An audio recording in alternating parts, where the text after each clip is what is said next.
He used to tell me stories about Red Harlow. Yep, you probably heard of him. Legendary bounty hunter bringing the savage outlaws of the frontier to justice. A man who watched his parents get murdered in front of him as a boy, but who uses that pain to become a better man and ultimately to wreak his vengeance.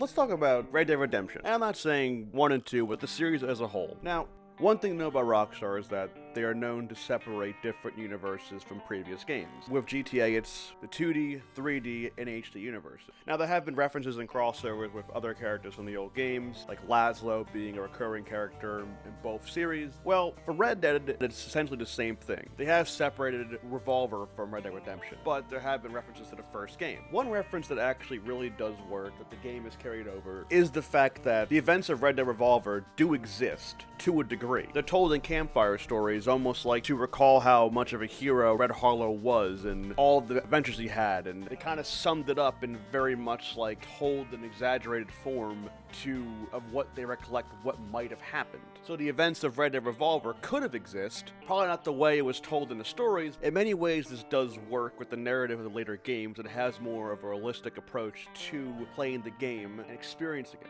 So around a campfire, we do hear about the events of Red Harlow and what happened with him and missions he had being retold. While there are many fan theories to what happened to Red Harlow or who he might be or if he's alive, so I do think that there is a Red Harlow in the world. And maybe the events of his life were fictionalized to tell a tall tale that this greater myth of a person who lost his parent and turned to stop crime. You know, like Batman. Ironically enough, we do actually see more about Westerns being told, even in the time when cowboys are still around in 1889, of Wild West heroes. Later on in the Stranger's Side mission, we meet Theodore Levin, who is writing a book about Jim Calloway, about his whole gunslinging days of the past and the stories he could tell and be put into a book about his life. But by the time we meet him, he's only a drunk who's at a bar, who doesn't want to talk about the past at all, period. And it's not until after the events of meeting all 5 of the subjects he wants to discuss that their stories being told essentially either aren't truthful or they have no interest to retell them. All these adventures. To what extent is it being truthful to the audience?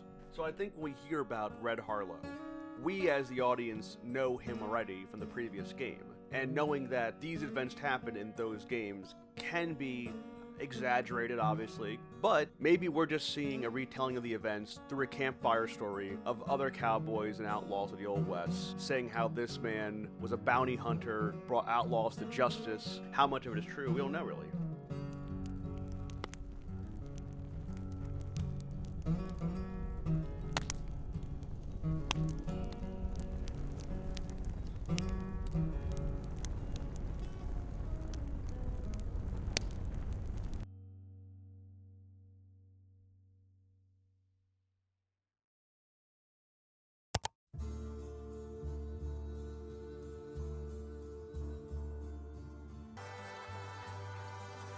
I think one thing to keep a note as well is that Red Dead Revolver is made by Capcom that Rockstar acquired later on when it was already near completion.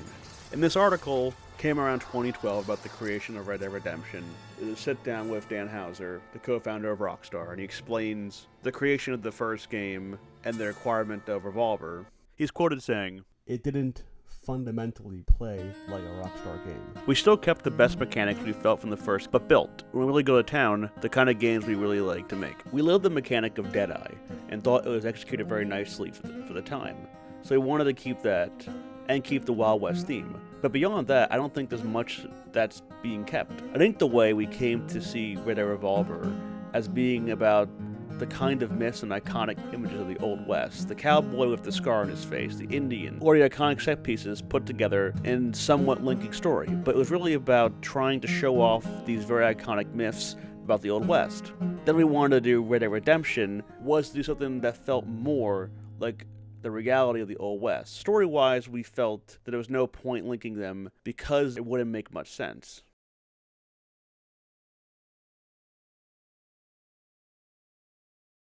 I think in many ways to pay homage to Red Dead and Red Harlow and the whole story from the first game was to make it essentially a campfire tale. And his tale is being told years after he was last seen. No one knows what happened to Red Harlow, if he was dead or alive out somewhere, retired, still fighting crime. Maybe his whole story was made up in general just to tell at the campfire. While Rockstar did take the Red Dead series into a more serious direction, they still pay homage to the character that started it all, while also moving past that series and making its own universe, but at the same time acknowledging, hey, there is a guy named Red Harlow who could exist, and events did happen, and stories were told.